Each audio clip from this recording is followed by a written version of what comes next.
Welcome, curious minds, to another deep dive. I'm genuinely excited about today's journey. We're looking at three animals you think you know: the humble chicken, the formidable bear, and the serene dove. And we're sort of pulling back the curtain on just how complex they really are. Our mission isn't just about, their biology or cultural significance. It's about exploring how these animals are meant to symbolize a single complex subpersonality. Think of it as a distinct inner facet, maybe a persona. Calling it Kelly for this discussion. We've got a stack of research notes on each of them, and we're going to unpack how their incredibly diverse traits could possibly come together, how they could represent one multifaceted individual. Exactly. It's about peeling back the layers on these creatures, moving beyond what we think we know, to see how they truly illuminate the hidden depths of a persona like Kelly. We'll explore the scientific, the cultural, the psychological dimensions, looking for the threads that weave them into this cohesive yet, well, beautifully paradoxical whole. Okay, so let's start with an animal you might think you know really well: the chicken. On the surface, just a simple barnyard creature, right? But what if its biological complexity, say its social intelligence or its role as a nurturer? What if that holds a key to understanding a foundational aspect of Kelly's subpersonality? Scientifically, we're talking about Gallus domesticus, typically 40-60 centimeters tall, and the color varies hugely depending on the breed. What's often surprising is their lifespan, sometimes 5–10 years as a pet, much longer than their commercial counterparts. They're adaptable omnivores too, eating everything from seeds to, well, even small lizards and mice, thriving in open farms, woodlands. And behaviorally, they're surprisingly complex. Chickens are social, they're vocal, they exhibit behaviors like dust bathing, which is quite interesting. Roosters have their courtship dances, and even their reproduction, this cloacal kiss, essentially a brief, close contact. It reveals an intentionality, in their social bonds. It's a small detail, sure, but it hints at a precision and connection you might not expect. And this capacity for social bonding, for nuanced interaction, that could say a lot about Kelly's foundational social skills. That's fascinating, yeah. A hidden layer of social complexity. Their evolutionary story also connects to this deep human relationship. They mainly descended from the red jungle fowl, about 8,000 years ago in Southeast Asia. And while domesticated breeds are incredibly abundant, over 26.5 billion globally, Yeah. that sheer number really underscores their deep integration into human life. And it's precisely this foundational, this ubiquitous presence that has packed the chicken with such diverse cultural meaning across history. That's a crucial point, because this widespread presence isn't just about utility. It's why they carry such heavy symbolic weight. Think about how ancient Egyptians saw hens as symbols of fertility, renewal. In Christianity, a hen can symbolize maternal protection, like in Matthew 23:37, that really profound image of gathering her chicks. Then you have the rooster, standing for virility, vigilance. How do these seemingly simple farm animals come to embody such powerful, almost contrasting traits within Kelly's persona? It really highlights that push-pull, doesn't it? Protection and assertion. They were used in religious rituals, fertility rites, in various ancient societies. That speaks to their deep historical significance. Domestication began 8,000 years ago, and they quickly became a primary source of meat, eggs, feathers. Roosters were even used in cockfights, and fortune-telling by Roman armies. And of course, they appear in classic folktales like Henny Penny, just woven into the fabric of our stories, our everyday lives. Right. And their presence in media and pop culture just reinforces this. Think Foghorn Leghorn or Hi Hi from Moana, Disney's Chicken Little. They're mascots like the San Diego chicken, Calamaro, even internet memes like the chicken jockey from Minecraft, or all the variations of Chicken Little stories. It shows their pervasive, often humorous, cultural footprint. Psychologically, our emotional response to chickens is quite varied, isn't it? They can evoke warmth, fascination, but sometimes also disgust or even fear. That's a real paradox. While chicken often means cowards in idioms, the mother hen archetype embodies profound care, protection. In dreams, they might symbolize nurturing, vulnerability, or maybe moral weakness. We hear sayings like chicken out, no spring chicken, don't count your chickens before they hatch.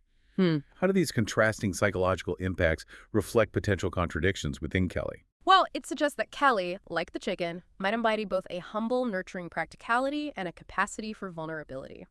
Or perhaps a perceived timidity, even if that's not the whole story. Globally, the diversity is just immense. Hundreds of breeds exist. Layers like leghorns, broilers, bantams, heritage types like the silky. Chickens are secret in some cultures, just everyday food in others. And while cockfighting is a cultural tradition in some places, it's seen as unethical elsewhere. And now, keeping chickens as backyard pets is a growing trend in the urban West. That adaptability, that global versatility, Those are certainly traits that could define Kelly's ability to navigate different social environments. Okay, so from the practical social complexities of the chicken, let's transition. Let's talk about the wild, formidable power of the bear. When we think of a bear, we often think of sheer strength, right? And scientifically, bears truly embodies that power. They belong to the family Ursidae, including species like the brown bear, polar bear, even the giant panda. Their size varies hugely, 60-pound sun bear up to a 1,500-pound Kodiak bear. Incredible range. Fur color can be black, brown, white, creams. They live 20, 30 years in the wild, possess powerful limbs for digging, climbing, thick fur, strong jaws, claws, and an excellent sense of smell. How do these physical attributes immediately translate into symbolic power for Kelly? Well, they speak to a deep primal strength, resilience. A bear's incredible sense of smell, moderate hearing, but generally poor vision wart. Pandas are a bit of an exception there, better visual acuity. It highlights they perceive the world differently, maybe valuing what's smelled out or intuited rather than just seen.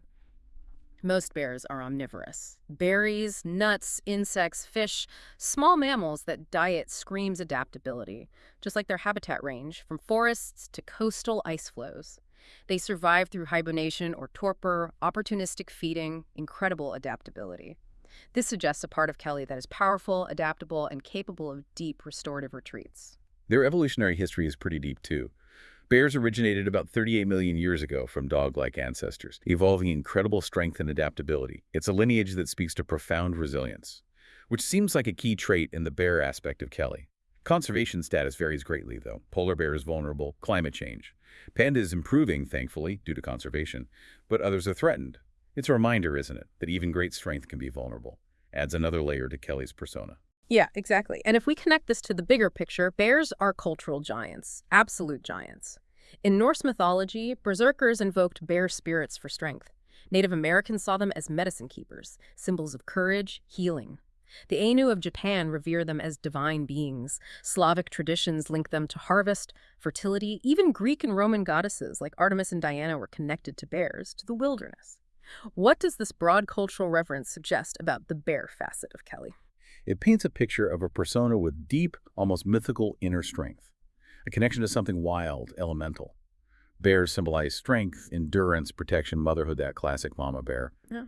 But also healing, tied to hibernation, representing cycles of rest and renewal.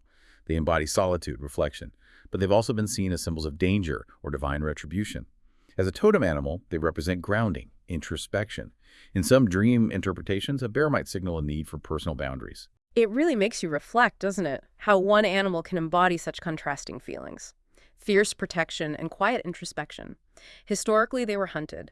Fur, meat, even bile in traditional medicine. Domestication is rare, but some were trained for entertainment, like dancing bears. Goldilocks and the Three Bears is just one for this story. Inuit peoples have brother bear tales.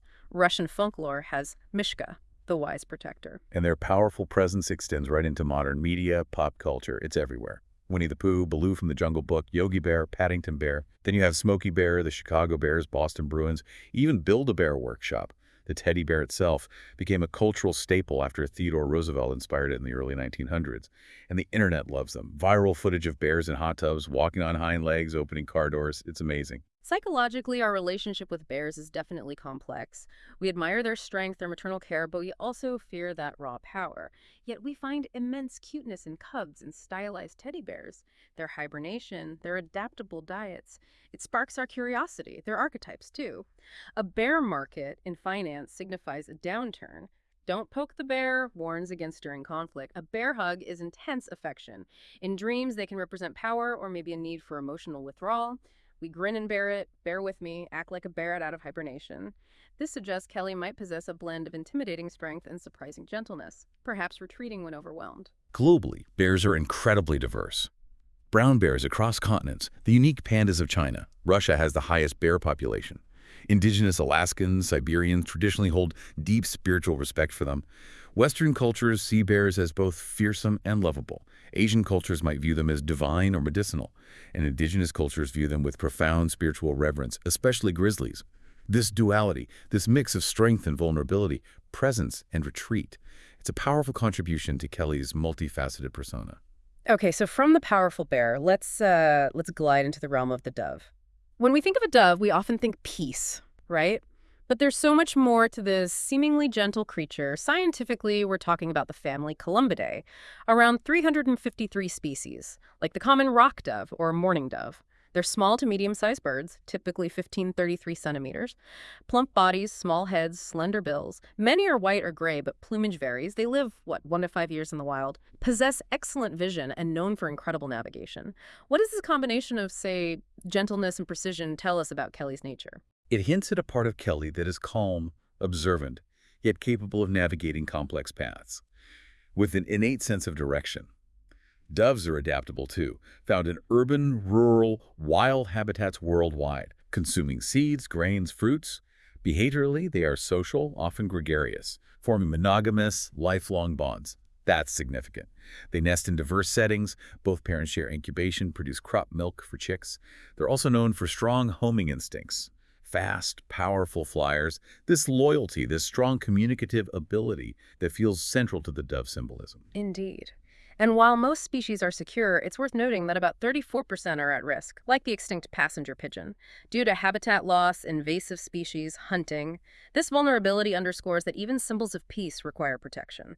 Culturally and mythologically, the dove is just a powerhouse. Sacred to Ishtar Inanna in ancient Mesopotamia, associated with Aphrodite Venus in Greek and Roman mythology. A huge symbol in the Hebrew Bible and Christianity, Noah's flood, the Holy Spirit at baptism, even assisted Prophet Muhammad in Islamic tradition. And the Blackfoot Native Americans saw them as protectors of warriors. It truly is a consistent symbol across so many cultures. Doves widely represent peace, love, fidelity, purity, hope, divine grace, a key Christian symbol of the Holy Spirit. The dove and olive branch is iconic for peace globally. As a totem, they can represent loyalty, gentleness, forgiveness. They were one of humanity's first domesticated birds, maybe 10,000 years ago, used for communication, homing pigeons for food, even ritual offerings.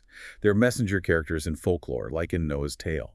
This suggests a Kelly, who is maybe a loyal messenger, a bringer of hope, someone who values deep connections. And their utility as messengers is such a crucial part of their historical impact, delivering wartime messages in WWII. Think of Sher Ami. While feral populations can cause urban conflicts, they're also protected for ecological services, ceremony, like feeding them as alms. In India, you see them in hieroglyphs, Greco-Roman art, biblical manuscripts. In pop culture, think, "Don't let the pigeon drive the bus." Picasso's peace dove lithograph, mascots for peace groups, appearing in countless children's stories emphasizing gentleness. Their presence in songs like 12 Days of Christmas, numerous memes, it highlights their enduring appeal. Psychologically, doves inspire calm, hope, compassion, community. They evoke both adoration and reverence. They embody archetypes of innocence, the messenger, the faithful companion. In dreams, a dove might symbolize peace, forgiveness, maybe spiritual guidance. Common sayings include sign of the dove, white dove of peace. How does this blend of gentleness and profound emotional impact shape our understanding of Kelly's subpersonality? It suggests a part of Kelly that is a calming force, a loyal, empathetic presence, someone who brings a sense of peace and seeks harmony in interactions. Globally, there are, 353 species of doves and pigeons. The European turtle dove is a symbol of trust, devotion in Mediterranean cultures. Feeding doves in India is often a spiritual act. While Western cultures, Christianity, equate the dove with peace and spirituality, Islam recognizes them for prophetic aid. Indigenous North American traditions see them as protectors, messengers. Pagan Eastern traditions might associate it with fertility, love, even war, depending on context. This adaptability of meaning, while centered on peace, adds another layer to Kelly's nuanced character. So what does this all mean for Kelly? If we try to connect this all together, the chicken brings a grounding, practical, nurturing aspect. Think of the mother-hen care, that the social connection, that foundational role in human history. Yet there's also that potential for surprising vulnerability or maybe perceived timidity that hides a deeper resilience. It's the everyday, the domestic, the essential yet surprisingly complex part of Kelly. Right. Then you layer in the bear. This is where the power comes in, the protection, that deep, sometimes solitary strength. The bear represents resilience, the ability to hibernate and renew, fierce maternal care, but also raw, unpredictable force. It's the grounding, introspective side, the don't poke the bear boundary setter. This suggests a Kelly who can command respect, stand firm, yet also retreats when needed, finding strength in quiet reflection. And finally, the dove. This adds serenity, loyalty, purity, that powerful symbolism of peace and communication. The dove is the messenger, the faithful companion embodying hope, divine grace. It brings the capacity for deep bonds, forgiveness, a gentle spiritual presence. suggesting a Kelly who can be a calming force, a beacon of loyalty, someone who truly seeks harmony and connection. Exactly. So when you bring these three together, the practical, nurturing, social chicken, the powerful, protective, solitary, adaptable bear, and the peaceful, loyal, communicative dove, you get a richly complex and sometimes, yeah, beautifully contradictory set of personality. Kelly isn't just one thing. She might be the fiercely protective mama bear who also brings a calm, communicative presence. She might be incredibly grounded and pragmatic like the chicken, but also capable of deep introspection and powerful boundaries like the bear, all while maintaining the loyal and peaceful nature of the dove. It really showcases how a persona isn't a single flat trait, is it? It's a dynamic interplay of qualities, even those that seem unexpected from their source animals. Understanding these individual animal archetypes allows us to appreciate the symbolic representation of Kelly in a much deeper way, highlighting strength, vulnerability, adaptability, all at once. It's a reminder, really, that truly understanding complex concepts, especially something as intricate as human personality, well, it can be profoundly enriched by exploring unexpected connections, drawing insights from the natural world. Absolutely. So, as you go about your day, maybe consider this. What animal symbols might represent different aspects of you or the people around you? What hidden depths might they reveal? Food for thought, indeed. Join us next time for another deep dive.